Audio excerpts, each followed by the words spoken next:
राधे राधे दोस्तों।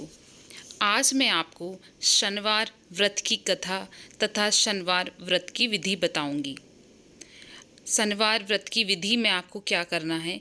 इस दिन शनि की पूजा होती है। काला तिल, काला वस्त्र, तेल व काले उड़द शनिदेव को बहुत प्रिय हैं, इसलिए इनके द्वारा शनिदेव का पूजन होता है। शनि की दशा को दूर करने के लिए यह व्रत किया जाता है। शनि स्तोत्र का पाठ भी विशेष लाभदायक सिद्ध होता है। शनिवार व्रत कथा। एक समय सूर्य, चंद्रमा, मंगल, बुध, बृहस्पति, शुक्र, शनि, राहु और केतु, इन 9 ग्रहों में आपस में झगड़ा हो गया कि हम सब में सबसे बड़ा कौन है। सब अपने आप को बड़ा कहते थे। जब आपस में कोई निश्चय न हो सका तो सब के सब आपस में झगड़ते हुए इंद्र के पास गए और कहने लगे कि आप सब देवताओं के राजा हो, इसलिए आप हमारा न्याय करके बताइए कि हम 9 ग्रहों में से सबसे बड़ा कौन है। राजा इंद्र इनका यह प्रश्न सुनकर घबरा गए और कहने लगे, मुझ में यह सामर्थ्य नहीं है कि जो किसी को बड़ा या छोटा बतलाऊं। मैं अपने मुख से कुछ नहीं कह सकता हूँ। हाँ, एक उपाय हो सकता है। इस समय पृथ्वी पर राजा विक्रमादित्य, जो दूसरों के दुखों को दूर करने वाले हैं, तुम सब मिलकर उन्हीं के पास जाओ, वही तुम्हारे दुखों का निवारण करेंगे।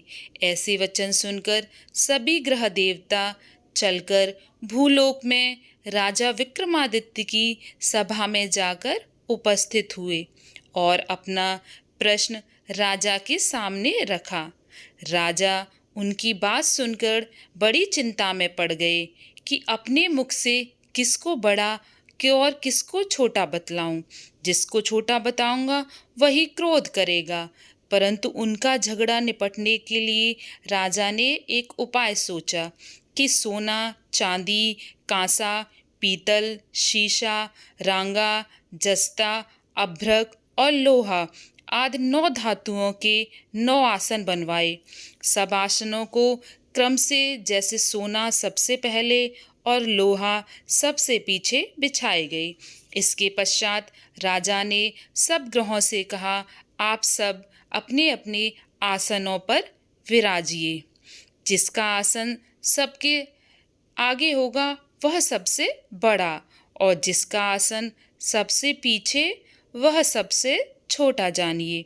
क्योंकि लोहा सबसे पीछे था, वही शनिदेव का आसन था। इसलिए शनिदेव ने समझ लिया कि राजा ने मुझको सबसे छोटा बना दिया।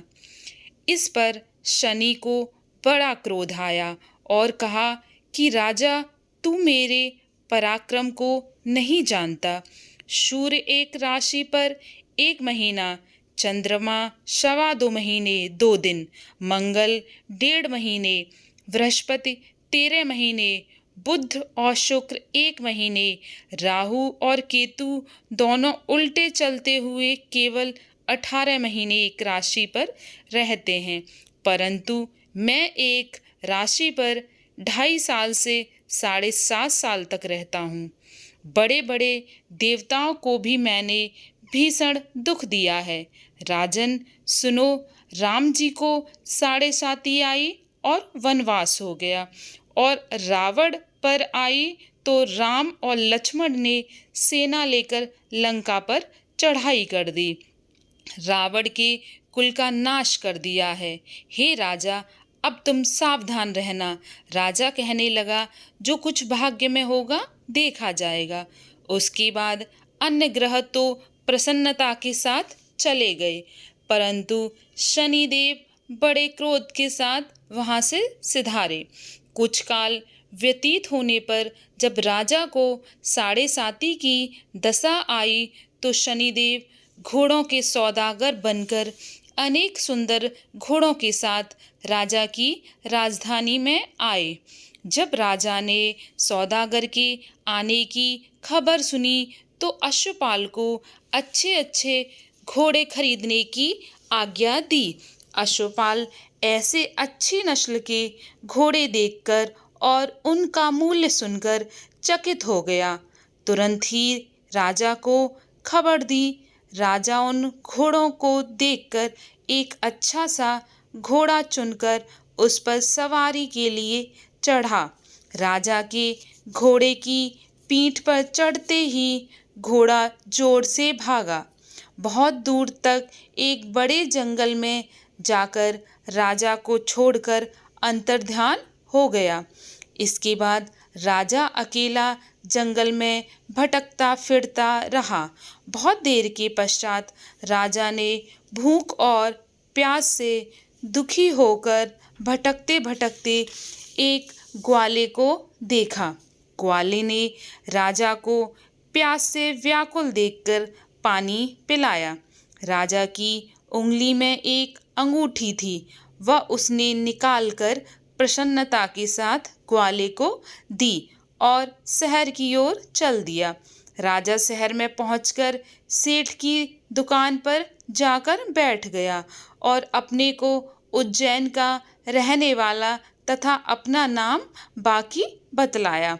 सेठ ने उसको कुलीन मनुष्य समझकर जल आद पिलाया। भाग्यवश उस दिन सेठ जी की दुकान पर बिक्री बहुत अधिक हुई। तब सेठ उसको भाग्यवान मनुष्य समझकर भोजन कराने के लिए अपने साथ ले गया। भोजन करते समय राजा ने एक आश्चर्य की बात देखी कि खूंटी पर हार लटक रहा है और वह खूंटी उस हार को निगल रही है। भोजन के पश्चात कमरे में आने पर जब सेठ को कमरे में हार न मिला तो सबने यही निश्चय किया कि सिवाय बीका के और कोई इस कमरे में नहीं आया, अतः अवश्य ही उसी ने हार चोरी किया है। परंतु बीका ने हार लेने से मना कर दिया। इस पर 5-7 आदमी इकट्ठे होकर उसको फौजदार के पास लाए। फौजदार ने उसका राजा के सामने उपस्थित कर दिया और कहा, ये आदमी तो भला प्रतीत होता है, चोर नहीं मालूम होता, परंतु सेठ का कहना है कि इसके सिवाय और कोई घर में आया ही नहीं, अवश्य ही इसी ने चोरी की। तब राजा ने आज्ञा दी, इसके हाथ पैर काटकर चौरंगिया किया जाए। राजा की आज्ञा का तुरंत पालन किया गया और बीका के हाथ पैर काट दिए गए। इस प्रकार कुछ समय व्यतीत होने पर एक तेली उसको अपने घर ले गया और कोलू पर उसको बिठा दिया। बीका उस पर बैठा हुआ अपनी जवान से बैल हाँकता रहा। शनि की दशा समाप्त हो गई और एक रात को वर्षा ऋतु के समय वहाँ मल्हार राग गाने लगा। उसका गाना सुनकर उस शहर के राजा की कन्या उसके राग पर मोहित हो गई और दासी को खबर लाने के लिए भेजा कि शहर में कौन राग गा रहा है। दासी सारे शहर में फिरती फिरती क्या देखती है कि तेली के घर में चौरंगिया राग गा रहा है। दासी ने महल में आकर राजकुमारी को सब वृतांत सुना दिया। बस उसी क्षण राजकुमारी ने अपने मन में प्रण कर लिया, चाहे कुछ भी हो जाए, मुझे इस चौरंगिया के साथ विवाह करना है। प्रातःकाल होते ही दासी ने राजकुमारी को जगाना चाहा तो राजकुमारी अनशन व्रत लेकर पड़ी रही। तब दासी ने रानी के पास जाकर राजकुमारी के न उठने का वृतांत कहा। रानी ने तुरंत ही वहां जाकर राजकुमारी को जगाया और उसके दुख का कारण पूछा। तो राजकुमारी ने कहा कि माताजी, मैंने यह प्रण कर लिया है कि तेली के घर में जो चौरंगिया है उसी के साथ विवाह करूंगी। माता ने कहा, पगली, यह क्या बात कर रही हो? तुझको किसी देश के बड़े भारी राजा के साथ परणाया जाएगा। कन्या कहने लगी, कि माताजी मैं अपना प्रण कभी नहीं तोड़ूंगी। माताजी ने चिंतित होकर यह बात राजा को बतलाई। तब राजा ने भी आकर यही समझाया कि मैं अभी देश देशांतर में अपने दूत भेजकर सुयोग्य रूपवान एवं बड़े से बड़ी गुड़ी राजकुमार के साथ तुम्हारा विवाह करूंगा। ऐसी बात तुमको कभी नहीं विचारनी चाहिए। कन्या ने कहा, पिताजी मैं अपने प्राण त्याग दूंगी परंतु दूसरे से विवाह नहीं करूंगी। इतना सुनकर राजा ने क्रोध से कहा, यदि तेरे भाग्य में ऐसा ही लिखा है, जो तेरी जैसी इच्छा हो वैसा ही कर। राजा ने तेली को बुलाकर कहा, तेरे घर में जो चौरंगिया है उसके साथ मैं अपनी कन्या का विवाह करना चाहता हूँ। तेली ने कहा, यह कैसे हो सकता है? कहाँ आप हमारे राजा और कहाँ मैं एक नीच तेली। परंतु राजा ने कहा कि भाग्य के लिखे को कोई नहीं टाल सकता। अपने घर जाकर विवाह की तैयारी करो। राजा ने उसी समय तोरण और बंधनवार लेकर लगावाकर अपनी राजकुमारी का विवाह चौरंगिया विक्रमादित्य के साथ कर दिया। रात्रि को जब विक्रमादित्य और राजकुमारी महल में सोए थे तो आधी रात के समय शनिदेव ने विक्रमादित्य को स्वप्न दिया कि कहो मुझको छोटा बतलाकर तुमने कितने दिन दुख उठाए। राजा ने क्षमा मांगी। शनिदेव ने प्रसन्न होकर विक्रमादित्य के हाथ पैर लौटा दिया। तब राजा ने कहा, महाराज मेरी एक प्रार्थना स्वीकार करें कि जैसा दुख आपने मुझे दिया है ऐसा और किसी को न दें। शनिदेव ने कहा, तुम्हारी यही प्रार्थना स्वीकार है। जो मनुष्य मेरी कथा सुनेगा या कहेगा उसको मेरी दशा से कभी किसी प्रकार का दुख नहीं होगा, और जो नित्य ही मेरा ध्यान करेगा या चींटियों को आटा डालेगा उसका सब मनोरथ पूर्ण होगा। इतना कहकर शनिदेव अपने धाम को चले गए। राजकुमारी की आंखें खुली और उसने राजा के हाथ पांव देखे तो आश्रय को प्राप्त हुई। उसको चकित देखकर राजा ने अपना समस्त हाल कहा कि मैं उज्जैन का राजा विक्रमादित्य हूँ। यह बात सुनकर राजकुमारी अत्यंत प्रसन्न हुई। प्रातःकाल राजकुमारी से उसकी सखियों ने पूछा तो उसने अपने पति का समस्त वृत्तांत कह सुनाया। तब सबने प्रसन्नता प्रकट की और कहा कि ईश्वर ने आपकी मनोकामना पूर्ण कर दी। जब उस सेठ ने यह बात सुनी तो वह विक्रमादित्य के पास आया और उसके पैरों में गिरकर क्षमा मांगने लगा कि आप पर मैंने चोरी का झूठा दोष लगाया, अतः आप मुझको जो चाहे दंड दें। राजा ने कहा, मुझ पर शनिदेव का कोप था, इसी कारण यह सब दुख मुझको प्राप्त हुआ। इसमें तुम्हारा कोई दोष नहीं। तुम अपने घर जाकर अपना कार्य करो। सेठ बोला कि मुझे तभी शांति मिलेगी जब आप मेरे घर चलकर प्रीतिपूर्वक भोजन करेंगे। राजा ने कहा कि जैसी आपकी इच्छा हो वैसा ही करें।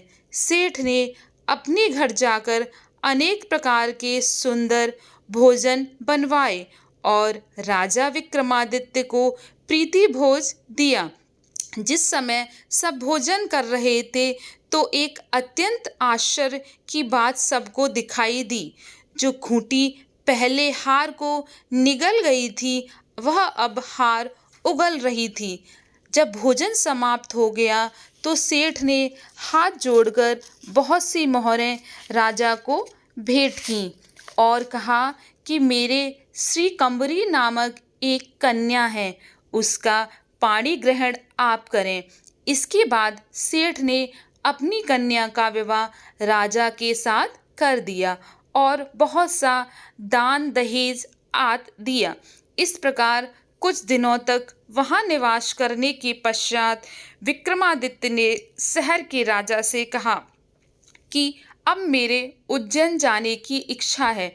फिर कुछ दिनों के बाद विदा होकर राजकुमारी मन भावनी सेठ की कन्या श्री कंवरी तथा दोनों जगह के दहेज में प्राप्त अनेक दास दासी रथ और पालकियां सहित विक्रमादित्य उज्जैन की तरफ चले। जब शहर के निकट पहुंचे और पुरवासियों ने राजा के आने की संवाद सुना तो समस्त उज्जैन की प्रजा अगवानी के लिए आई।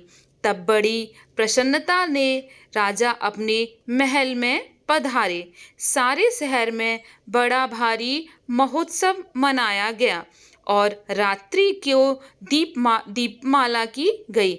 दूसरे दिन राजा ने सारे शहर में यह सूचना कराई कि शनीश्वर देवता सब ग्रहों में सर्वोपरि हैं। मैंने इनको छोटा बतलाया, इसी से मुझको यह दुख प्राप्त हुआ। इसी कारण सारे शहर में सदा शनीश्वर देव की पूजा और कथा होने लगी। राजा और प्रजा अनेक प्रकार के सुख भोगते रहे।